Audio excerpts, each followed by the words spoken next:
Before he was Hollywood's golden boy, before he graced magazine covers and made hearts race, Tab Hunter was just a nameless newborn abandoned by his own father. At 86 years old, legendary gay icon Tab Hunter finally pulled back the velvet curtain on his Hollywood love life, and what he revealed wasn't all red carpets and roses. This isn't just a biography, it's a heart-wrenching rise from abandoned child to reluctant sex symbol, laced with secrets, betrayal, and one man's unbreakable will. A story that could easily rival any Hollywood drama. If names like Humphrey Bogart or Joan Crawford ever meant something to you, then buckle up. This tale will stir your soul, challenge your nostalgia, and unearth the shadows behind Tinseltown's golden glow. Let's rewind the reel. Tab Hunter entered the world on July 11, 1931, born in a modest New York City hospital, already a silent witness to chaos he never asked for. His mother, Gertrude Gellon, just 20 and freshly arrived from Germany, held him tight while his father, already a ghost in his story, was nowhere in sight, except for one cruel gesture that would define a lifetime of abandonment. The man stopped in, dropped a cheap candy bar on the hospital bed, then vanished, refusing to even name his own son, leaving behind a haunting emptiness instead of a future. So the birth certificate didn't say Arthur or Tab or anything at all, it just coldly stated male. From that moment, Gertrude was left standing alone in a storm, trying to raise two sons, Arthur and Walt, without a partner, without a plan, and without society's support. And let's not sugarcoat it. This was the 1930s when single mothers were whispers of shame struggling against a world built to keep them down. Yet she endured, one paycheck at a time. Gertrude worked herself to the bone to keep food on the table, and Arthur and Walt, barely more than boys, were already learning to survive, not just live. Walt, the older sibling with a quiet strength, shielded Arthur from the harshness of a world that never felt safe. He became Arthur's first protector, and maybe his only one for a long time. Arthur, later known as Tab, was the silent type, a boy who instinctively hid from the spotlight, long before the cameras ever found him. His world was painted in the muted colors of strict Catholicism, but beneath it was a gaping hole where a father's affection should have been, a wound that festered in silence. According to Tab's own words, his mother gave him everything she could, except the one thing he craved most, emotional connection. And that loss became the foundation of who he would become. He learned early on to push down the pain, to wear a mask of normalcy, even as the truth simmered quietly beneath, setting the stage for a life filled with performance, both on-screen and off. As the 1940s rolled in, Arthur's family packed their hopes and headed to Los Angeles. But for Arthur, the bright city only deepened the shadows he carried inside. Thrown into a world of palm trees and movie stars, he didn't feel like he belonged. Every room felt colder. Every crowd reminded him he didn't quite fit. But just as childhood began to fade, something unexpected happened. Arthur's stunning looks, blonde hair, piercing blue eyes, and athletic frame suddenly turned him into a teenage heartthrob. Girls didn't just whisper about him, they screamed, chased, and swarmed like he was famous. He often ducked into lockers or classrooms, desperate to avoid their obsessive attention. Most would have seen this as a blessing, but for Arthur, it was anything but. It only magnified the truth he was quietly discovering. His heart beat for boys, not girls. Back then, there wasn't even a kind word to describe who he was. Gay hadn't entered common language yet. Only slurs filled the silence. To love another man meant risking everything. It was considered a sickness, a crime, and a path to ruin. Doctors didn't offer support. They offered torture disguised as treatment. Electric shocks, vomiting, forced sterilization, even lobotomies were on the table. With no one to confide in, Arthur tried to make sense of it all alone. A few secret encounters left him drowning in shame, convinced he was broken. Desperate for peace, he turned to the church, the one place he hoped would understand. But the priest's response was cruel, scolding, rejection, and being cast out completely.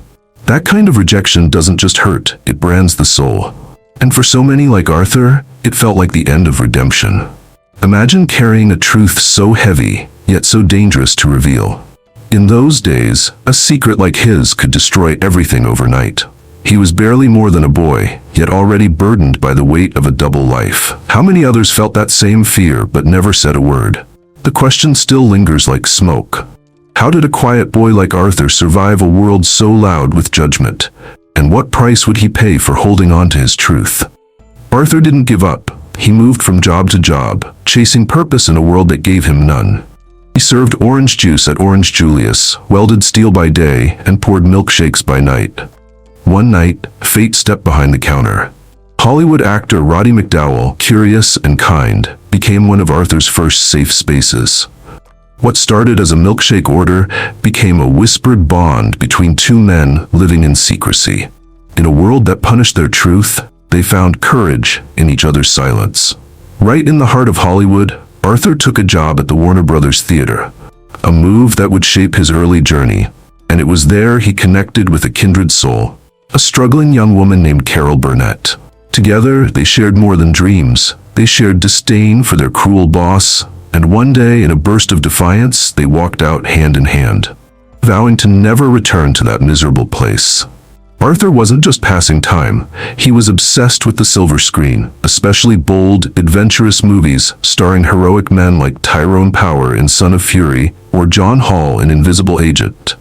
Fueled by these larger-than-life stories, Arthur made a drastic decision. He dropped out of school at just 15, lied about his age, and enlisted in the Coast Guard, chasing his own version of adventure and a way out of the confusion inside him. But that dream unraveled fast. He was stationed on a lonely weather post in the vast Pacific, where the endless ocean only deepened his isolation and sense of being lost.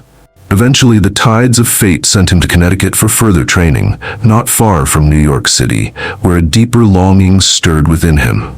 Desperate for answers, Arthur tried to track down the father he'd never met. A missing piece of his identity he hoped would finally make him feel whole. But when he knocked on the last known door, it was a furious woman who answered, and through the dim hallway, he spotted his father lurking in silence, refusing even a glance. The door slammed hard, shutting out any chance of reconciliation, and the sting of rejection carved another scar into Arthur's already wounded heart. As if that wasn't enough, the Coast Guard soon uncovered his age deception and sent him packing back to Los Angeles. Another blow, another fall, another wound. Two brutal rejections, his father and the military, left Arthur spiraling into depression, haunted by questions about who he was and whether he even belonged anywhere. Back in LA, Arthur began to cautiously explore his attraction to men, terrified every step of the way. Because in that world, being found out could mean prison, shame, or worse. In one terrifying moment, he barely escaped a dangerous situation. A drunk man harassed him in a parked car, and Arthur bolted out into the night, heart racing with fear. But not long after, hope returned in the form of his brother Walt, who invited him to try horseback riding at Griffith Park, a place that would change him forever. At first, the idea of mounting a massive animal filled him with dread. But as he gripped the reins and felt the horse's rhythm, something in him began to shift. Over time, tending to the horses and embracing physical labor gave him more than a hobby. It gave him purpose, comfort, and the unfamiliar but soothing feeling of finally belonging somewhere real. He started showing up at the stables more and more, drawn by a feeling he couldn't explain. Trading labor for riding time, he found unexpected peace in the rhythm of scooping manure. Oddly, it was in those moments that he felt most connected to something bigger than himself. What began as chores soon became therapy, and horses filled a deep emptiness in his heart. He imagined one day owning a horse of his own, a wild dream for a kid scraping by with barely enough to eat. This was a tender chapter in his life, a time when animals and open skies became a lifeline in the middle of emotional fog. Then something unexpected happened on a casual ride through the park. He crossed paths with Dick Clayton, a lesser-known actor with a sharp eye. Dick was instantly struck by Arthur's striking appearance, tall frame, golden hair, and piercing blue eyes, and asked if he'd ever considered stepping in front of a camera. Arthur laughed it off, dismissing it as another Hollywood fantasy that didn't belong to a horse-loving stable kid. But Dick didn't drop it. Instead, he kept showing up, offering friendship and nudging Arthur to finish high school before chasing anything else. Once he had that diploma in hand, Arthur yearned to break free. And he did, teaming up with his friend Walt to rent a cheap place from a landlord named Terry, who, like them, was gay. They barely had enough to get by, and Arthur was desperate to find something steady, something that paid. Remembering Dick's push, he finally took a leap and gave acting a real shot. That leap landed him at a dazzling Hollywood party where Dick introduced him to talent agent Henry Wilson, a man with a sharp suit and sharper instincts. Henry, famous for grooming Hollywood heartthrobs like Rock Hudson and Lana Turner, laid eyes on Arthur and saw something he believed could sell tickets. Henry had a strange habit of renaming his stars, toughening them up with macho monikers. And Arthur was no exception. He became Tab, short, punchy, taken from a bar tab, and Hunter, inspired by the horses he loved. Arthur Gallion hated the name, thought it sounded ridiculous, but Henry didn't ask for permission. By the time he stepped out of that party, Arthur was gone, and Tab Hunter was born, a kid with manure on his boots now wearing a name built for movie marquees. Still, a question hung in the air. Was Henry grooming a star or something else entirely? Tab's first gig was a blink-and-you-miss-it role in The Lawless, 1950. One line that never even made the final cut. But the paycheck, $500, felt like winning the lottery for a boy used to scraping together coins. That moment changed his outlook. Maybe this name wasn't such a curse after all, especially if it meant taking care of the people he loved. Ronnie Robertson was one of those people. A champion figure skater with dazzling spins and Olympic dreams. He wanted to go pro, and Tab wanted to make that happen, no matter the cost. But Henry had his own agenda. He sent Tab on almost no auditions and mostly paraded him around town as a glamorous date. Tab, ever sharp, found a clever workaround. He brought a female friend to events, someone in on the truth, to keep the charade afloat. Still, the roles dried up, the sparkle dimmed, and Tab found himself relying on odd jobs and government help just to stay afloat. Everything changed one October night in 1952, when Terry invited Tab to what he thought was just a fun little party in Walnut Park. But there was more to it than met the eye. Instead of a casual get-together, Tab stumbled into a hidden gathering for gay men, a secret world that terrified him. Trying to avoid attention, he camped out in the kitchen, stuffing his face with snacks, right before the police burst in without warning. Back then, gatherings like these weren't just frowned upon, they were seen as lewd, criminal, and immoral acts linked to theft and deviance. Some whispered that it was an undercover cop from a bar who infiltrated the party, setting the trap from inside. Others believed angry neighbors, disgusted by homosexuality, were the ones who tipped off the police in bitter retaliation. Regardless of who made the call, the outcome was brutal. Tab and the rest were handcuffed and thrown in jail. In the 1950s, that meant more than a night behind bars. It meant shame, possible prison time, and your name dragged through the press. Tab wasn't just thinking of himself. He feared what the scandal would do to his mother and his barely blooming career. By a stroke of luck, someone at the party reached out to Greg Bozer, a seasoned studio lawyer who was no stranger to Hollywood's shadows. Bozer didn't just defend them, he orchestrated a miracle, reducing the charge to disturbing the peace and keeping the whole thing out of the papers. That night marked Tab's first scandal, one he buried deep, a dangerous memory that nearly derailed his life. Even with the secret safe, his career was shaky, and things got worse when he fired Henry, his resentful agent. Henry didn't go quietly. He retaliated with vicious rumors, saying Tab was named after a sleeping pill because he was dull in bed. The fallout turned personal, messy, a feud fueled by betrayal, anger, and whispered lies. Desperate for a fresh start, Tab teamed up with a new agent, Dick Clayton, and landed an audition for Island of Desire at United Artists in 1952. The screenwriter, Stephanie Nordley, took one look at him, asked him to take off his shirt, and just like that, she cast him as a sailor opposite the sultry Linda Darnell. When the film premiered, critics ripped into his performance, but female fans didn't care. They were obsessed with his body. Letters came flooding in, fan mail from every corner, praising his physique and begging for more. Soon, magazines couldn't get enough of him. He was on covers smiling beside America's sweetheart, Debbie Reynolds. Directors saw what fans did, and suddenly Tab was in demand, landing soldier roles that played up his charm and chest, like Battle Cry and The Girl He Left Behind. In 1955, Battle Cry shattered expectations. It became Warner's biggest hit that year, earning a jaw-dropping $8 million at the box office. That success didn't come from nowhere. It was based on Leon Uris's best-selling novel and shot on location at Camp Pendleton, adding realism to Tab's rising star. Despite the fame, Tab wasn't fooled. He knew his acting needed work, so he left the glamour of Hollywood and disappeared into the quiet of Taft to study theater. Taft was no Hollywood. It was a small town with a few thousand people, but it gave Tab space to grow. At first, lead actress Marilyn Erskine wasn't impressed. She called him awkward, a clumsy oaf who didn't belong on stage. But Tab threw himself into training, studying character, mastering emotion, and learning to truly connect with an audience. It paid off. The play succeeded across California, and Tab emerged stronger, more confident, and hungry for more. Marilyn saw the change and introduced him to her boyfriend, Eddie Fisher, the popular crooner behind the hit Oh My Papa. Eddie heard that Warner was casting for Battle Cry, searching for a fresh, handsome face who could deliver complex emotions.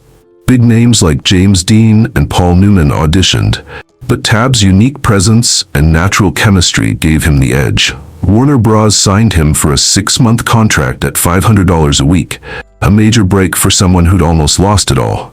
During filming in Puerto Rico, Tab rose to the occasion, impressing the crew and producers with his dedication. Life magazine took notice, naming him one of Hollywood's most promising new stars, and the public agreed. The moment Jack Warner spotted him, everything changed. He locked Tab into a 7-year deal, promising the same fame he gave legends like Bette Davis and Humphrey Bogart. Tab didn't waste time. He was cast alongside John Wayne in The Sea Chase, 1955, a World War II thriller where Wayne played a German captain sailing dangerous waters. The year before, in 1954, Tab had already starred with Robert Mitchum in Track of the Cat, a chilling family drama filled with icy tension and unspoken pain. Then came 1956's The Burning Hills, where he acted opposite Natalie Wood, who played the daughter of a Russian immigrant, already famous from Miracle on 34th Street and Rebel Without a Cause. Natalie didn't just share screen time, she shared her heart, becoming Tab's confidant as they leaned on each other to survive the pressures of studio life. To protect Tab's secret, the studio faked an entire love affair, leaking staged photos, made-up tales of moonlit dances and bouquet deliveries, all scripted lies. Behind the spotlight, Tab silently suffered, especially after his mother's devastating mental breakdown and brutal electric shock treatments in the 1950s. He visited her in anguish, seeing her fragile body and shaved head, as she asked through tears, "Why did you do this to me?" Doctors blamed emotional trauma, and that's when Tab made a life-altering promise. He would care for her, no matter what. Going beyond the screen, he recorded a public service announcement about mental illness, a bold move few stars dared to make at the time. But inside, the weight of being gay in an unforgiving era crushed him, especially when homosexuality was still classified as a disease. Tab felt torn, trapped in a lie, living a double life that grew harder to carry with each passing day. The pressure exploded when Confidential magazine came hunting, led by Howard Rushmore, a ruthless editor backed by wealthy conservatives targeting gay stars and progressives. They had dirt, photos of Rock Hudson with men, and they wanted a head to hang. Tab's ex-agent, the bitter Henry Wilson, struck a deal. Save Rock, sacrifice Tab. And just like that, Confidential dropped a bomb, reporting Tab's 1950 arrest at what they called a limp-wrist pajama party, mocking it as a gathering of the gayest guys the cops had ever seen. Tab was devastated. His world tilted, convinced it was all over. But Warner Bros. Wasn't letting him fall, not without a fight. They launched a counterattack, painting Tab as the all-American sweetheart, dating women, caring for his mother, and surrounded by male friends, not lovers. They even highlighted his flawless handwriting, grasping at anything to rebuild his image. To seal it, they handed him the Most Promising New Male Personality award at the Audience Awards, polishing his public persona to a high shine. When a nosy photographer shouted, "Today's headline, tomorrow's toilet paper," Jack Warner personally stepped in to shut it down. The gossip world tried to sink him, but Hollywood insiders closed ranks. No one dared to cross Tab, not with Warner watching. Tab had barely survived the fire, but the scars were permanent, and he understood just how tightly secrets could strangle a soul. Still, amid the lies and fear, love bloomed in hidden corners.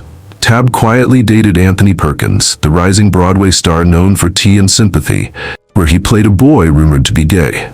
Their story began poolside at a West Hollywood hotel, a 2-year romance wrapped in whispers and stolen glances. It was beautiful, it was terrifying, and it was real. One of the only truths Tab had in a world built on illusion. Paramount was eyeing Anthony Perkins with a jaw-dropping $15 million offer, but Tab Hunter was still tangled in Hollywood's web of secrecy. To maintain a clean-cut image, Tab and Perkins avoided suspicion by arriving at theaters separately, only slipping into seats together once the lights dimmed. They lived close, yet kept their romance in the shadows, sneaking across yards under cover of night. Meanwhile, the studio forced a carefully staged illusion, parading Tab around with Natalie Wood or Debbie Reynolds to keep the press satisfied. But behind the scenes, the walls were closing in. Dorothy, a nosy neighbor helping Tab's mother, uncovered missing money and used it to blackmail Tab over his secret life with men. Tab's anger boiled over, but he paid the hush money anyway, anything to shield his mother from disgrace. The sting of betrayal by someone so close left a permanent scar. In his career, Tab had dreams far bigger than scandal. He craved a spotlight in movie musicals and got a shot in Damn Yankees in 1958. But director George Abbott forced him to copy Ray Walston's Broadway performance, reducing Tab to an echo of someone else's talent and stealing his moment to shine. Loaned out to Columbia Pictures, he starred in They Came to Cordura, 1959, alongside Gary Cooper and Rita Hayworth, slipping into the role of Lieutenant William Fowler in a war story set in Mexico. The film, exploring themes of fear and bravery, drew praise for Tab's more nuanced performance and proved he had more range than the industry allowed him. His turn in Gunman's Walk, 1958, with Van Heflin cemented his ability to carry heavy roles, playing a rebellious son caught in a storm of family violence. During the filming of The Burning Hills, a DJ took notice of Tab's voice and sparked a new path. Dot Records signed him, and his single Young Love shot to #1, holding the top spot for 6 weeks, and even beating out Elvis. With over 2 million copies sold and a gold certification from the RIA, Tab was suddenly a music star, influencing early rock and roll. Another hit, 99 Ways, climbed to number 11 in the US and number 5 in the UK, shaking up the charts again. But not everyone was celebrating. Jack Warner, livid that Dot Records, a Paramount subsidiary, was cashing in on Tab's success, banned him from recording and retaliated by launching Warner Brothers Records. Tab was shoved toward television, a medium he saw as a career downgrade. When he refused, he was suspended and forced to beg for release from his contract. Warner slapped a $100,000 price tag on his freedom. Tab, desperate, agreed, giving up 25% of his earnings just to walk away. He left with a sigh of relief, but also the weight of uncertainty. Missing out on West Side Story still stung. Natalie Wood landed the role of Maria, but the part of Tony went to the younger Richard Beamer, bypassing Tab entirely.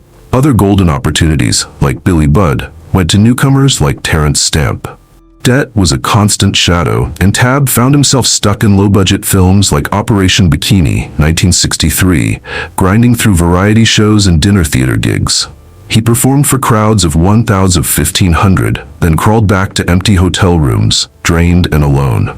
Eventually, Tab escaped the spotlight altogether, retreating to a quiet life in Virginia with John, his longtime partner, who posed as his secretary.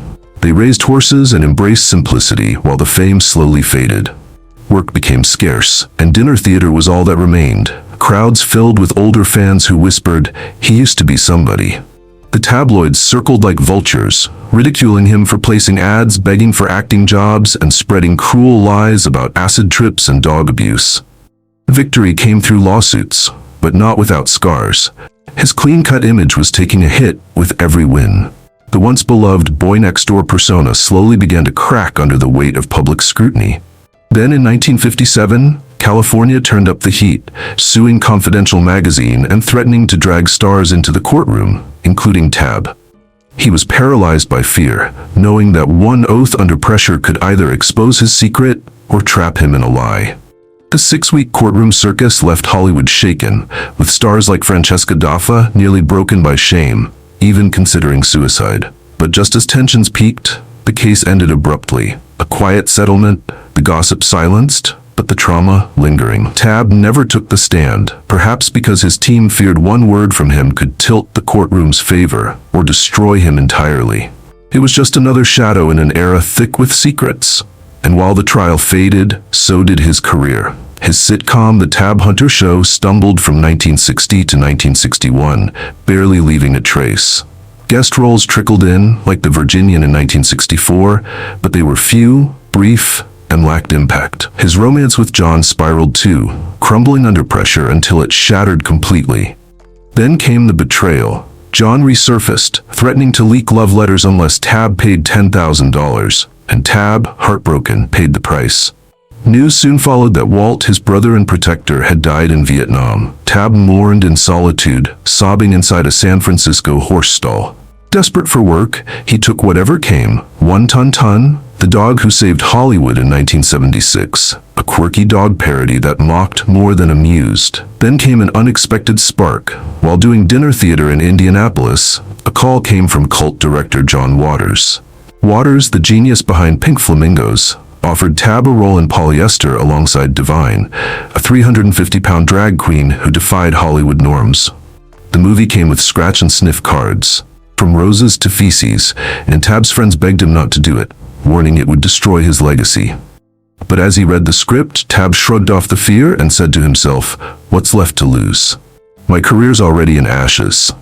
Filming in Baltimore for 3 grueling weeks, no trailer, cold pizza at 2 a.m., he found an unexpected joy and a sense of family. And for the first time in years, Tab felt liberated, truly free. Polyester exploded with cult success, and critics raved, calling Tab's performance the heart that held the absurdity together. The New York Times even labeled him endearing, a rebirth for a forgotten icon. Reinvigorated, Tab leaned into his new wave of oddball fame, taking on the TV show Madam's Place in 1982 alongside puppet master Wayland Flowers. That same year, he sang through the playful chaos of Grease 2, embracing the kitsch with confidence. In 1985, he co-wrote and starred in Lust in the Dust, a campy Western parody with Divine, filmed under the blazing sun of New Mexico. There, he met Alan Glazer, a Fox executive, who saw him not as a product of the past, but as a partner in the present. Alan took a leap of love, quitting the Hollywood grind to build a life with Tab, choosing love over safety. Their film became a cult gem. Variety praised it as saucy, irreverent, and unexpectedly hilarious. Later, the two produced Dark Horse in 1992 with Natasha Gregson Wagner, Natalie Wood's daughter, stirring memories of a dear old friend now gone. That same year, Tab watched the world react coldly to Rock Hudson's death from AIDS, while Hollywood wrestled with its own shame. Fear paralyzed the industry. Some execs even blacklisted gay actors over imagined kissing concerns. Tab reached out to Anthony Perkins, once a close confidant, offering him a role in Lust. But Perkins declined, their friendship quietly fading. Their final meeting was brief and heavy, filled with what-ifs and unspoken pain. By the 1990s, Tab had stepped away from the spotlight completely, trading scripts for stalls and fame for farmland. In the quiet company of horses, with manure on his boots and the sky above, he felt closer to peace and to God than ever before. When whispers emerged about an unauthorized biography, Tab took back control of his story. He penned Tab Hunter Confidential, telling the truth in his own words, finally reclaiming the narrative that others had tried to write for him. Back in 2005, Eddie Mueller helped bring Tab's truth into the spotlight. His sexuality, his childhood, and his search for love, all laid bare in a New York Times bestseller. Fast forward to 2015, when Jeffrey Schwartz's documentary, packed with interviews from John Waters, Clint Eastwood, and Debbie Reynolds, earned awards and wide acclaim. That same year, Tab finally married the love of his life, Alan, and in 2018, at the age of 86, he passed away from a blood clot, leaving behind a legacy built on courage and love. But let's rewind the tape a bit. There's more behind the man than a simple Hollywood ending. Tab Hunter was a symbol of 1950s Golden Age Hollywood, molded by studios like Warner Brothers into clean-cut perfection. These studios didn't just manage careers, they orchestrated lives, and Jack Warner, like a controlling father, suffocated personal freedom while protecting his brand. Hidden beneath the polished exterior was a truth Tab had to bury just to survive. In those days, homosexuality was labeled a disease, even a crime. And for Tab, living authentically wasn't just risky, it was dangerous. Unlike Rock Hudson, who played a similar game of silence, Tab kept things even closer to the chest. Both became prisoners of a system that sold secrets like movie tickets. What makes Tab unforgettable isn't just the fame, it's the fight.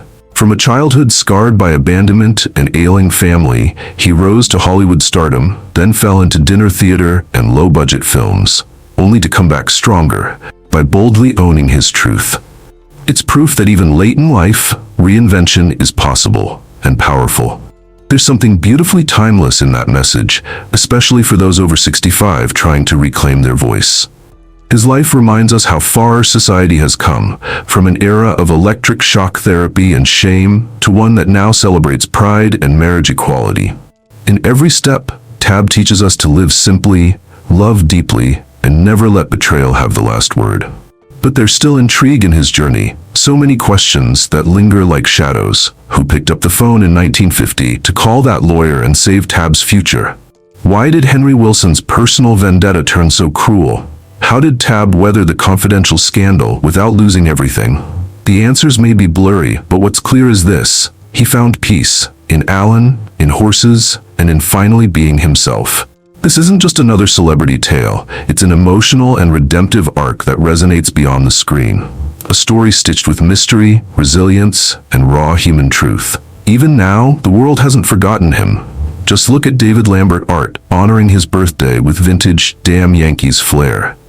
Or check out Divine Official reminiscing on the chaotic magic of Tab and Divine in Polyester, a duo that defied expectation. And then there's Bruce Lee's wild take, calling him a gay Republican dreamboat, a phrase that captures Tab's beautifully complicated spirit. Though Tab Hunter identified as a conservative Republican, he never shied away from living his truth, a contradiction that still stirs conversation today. Vintage snapshots and heartfelt fan comments now flood social media, beautifully connecting his legacy with today's generation and proving his impact hasn't faded. Let's take a deeper dive into what made Tab's film career unforgettable, the screen magic that made audiences fall in love. In Battle Cry, 1955, Tab portrayed Danny Forrester, a young Marine navigating World War II, a role adapted from Leon Uris's best-selling novel that raked in over $8 million, a box office triumph. He shared the screen with Van Heflin and Aldo Ray, a trio that critics praised for its authentic dynamic, especially the chemistry between Tab and Ray. That role lit the spark for his Hollywood breakout, but Tab himself admitted that his early acting lacked depth. So he took a courageous leap and enrolled in theater studies right at the height of his fame. His next shining moment came in the 1958 musical Damn Yankees, where he stepped into the shoes of Joe Hardy, a man who trades his soul for a shot at baseball glory. With songs like Goodbye Old Girl and Two Lost Souls alongside Gwen Verdon, Tab captured hearts, even though he later confessed he felt boxed in by having to replicate the Broadway role, which only added tension with studio execs. When Tab walked away from Warner Bros., he proved he wasn't done taking risks, and his next role only raised the bar. In They Came to Cordura, 1959, starring alongside Gary Cooper and Rita Hayworth under director Fred Zinnemann, Tab portrayed Lieutenant William Fowler in a powerful story about fear and valor, earning critical nods for his nuanced performance. Later that same year, he appeared in That Kind of Woman with Sophia Loren, under the skilled direction of Sidney Lumet. As a tender-hearted soldier, Tab shed his rugged image to reveal emotional layers few had seen, adding surprising depth to his on-screen persona. But film wasn't his only stage. Music also became a core part of Tab's emotional expression.